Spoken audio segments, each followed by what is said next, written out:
It's time again for the NearlyWed Game, that wacky game show where couples tell their individual versions of events in their life together, while our expert actors will make you feel like you were there.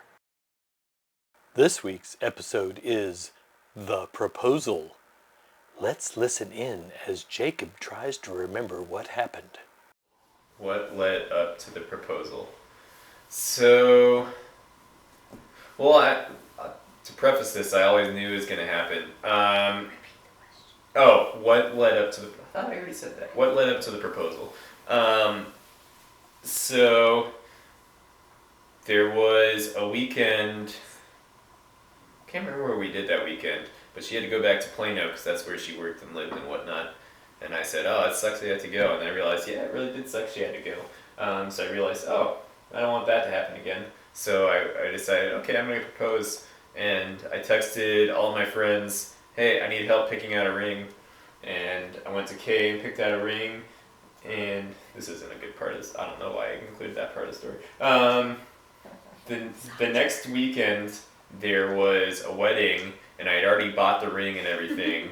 And at the wedding, she had said something. When is this going to be us? It's just like, get it together, Jacob, come on. I did not. It was along the lines of, hey, is this ever going to be us? And I said, it's coming. And I was like, well, I can't propose now, because now it's going to seem like I proposed just because she asked for it, and I can't reward that. I don't know. So I waited a little bit of time, and then I hatched this scheme. We just rented a townhouse, and I put up a whole bunch of lights, like porch Christmassy kind of lights, and went in early and put all that up and walked her in blindfolded and had friends come in with cameras to make sure that it got photographed. And beforehand I made sure that she get manicured because she requested that at one point in time. Lost track. What led up to the proposal? And then I popped the question. Yeah. All right, Sarah, so now we'll go to you and hear what was your version of the day of the proposal since it was a surprise. Okay, so the proposal was not a surprise. It was a surprise. It was not a surprise. You're real I hate cute. it. Okay, so backtracking, there was a mutual friend's wedding, and we definitely did they were doing the first dance, and I leaned over and was like, when is this going to be us? Even though we had talked about, when you graduate, we'll do the whole, engagement, get married thing. And he said, soon. Very, very soon. And that was what?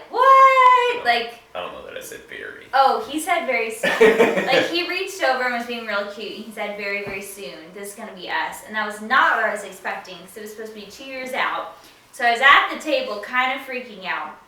And then maybe 2 weeks later, I had a girlfriend who was writing curriculum with me, and she randomly texted me and was like, hey, I got a gift certificate that I don't want to go by myself. Will you go with me? I'm like, yes. To get nails done. Yeah, I'll go get a free manicure. Who's not going to go get a free manicure? So I'm like, yes, I will go get a free manicure with you.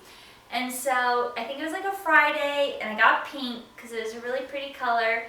And I was driving home, and I looked at my nails on the steering wheel. I'm like, hey, we're about to move in together. My nails are done. This would be a fun time to, get engaged. And so I was real gross because I had been moving boxes out of my car, and I told him I was ready, but I'm going to need to shower. And he never cares what I wear. But that night, he asked me, hey, what are you going to change into? And I said, shorts and a shirt. And he said, you should put on that dress again. I was like, he never says what I should wear. So I thought that was my second clue of something was going on. And then he's not good at secrets. Neither of us are good at secrets. I'm great at secrets. He's not good at secrets.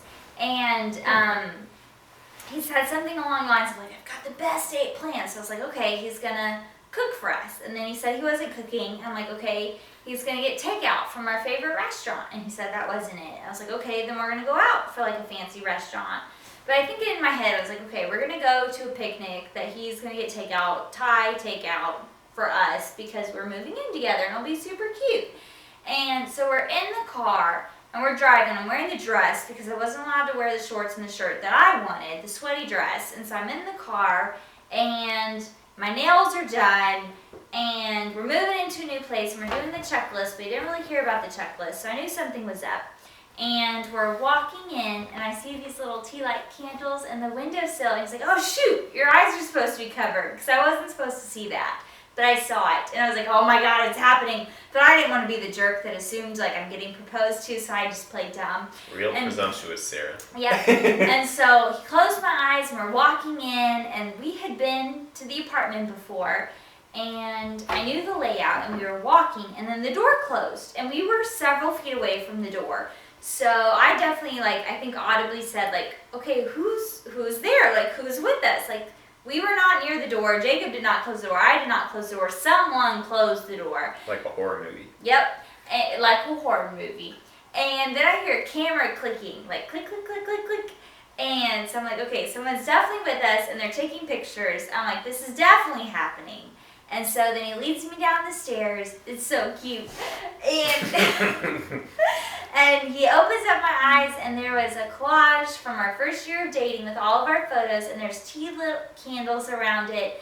And on the ceiling, because we had no furniture in the house because we were just moving in, there were little outside garden lights because I had talked about how if we ever owned a house together, that's what I wanted outside. I wanted little lights outside because I just think it's really cute. Little porch lights. Little porch lights.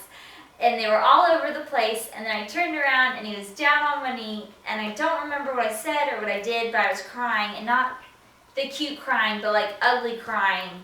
And oh, and she told me, you have no money. It was a really pretty ring and I was very concerned about how much he spent. And I didn't understand how people took photos after ugly crying. And they were like, smile and be cute. And I'm just over here ugly crying. There's lots of sniffling. Yep. That's the proposal story.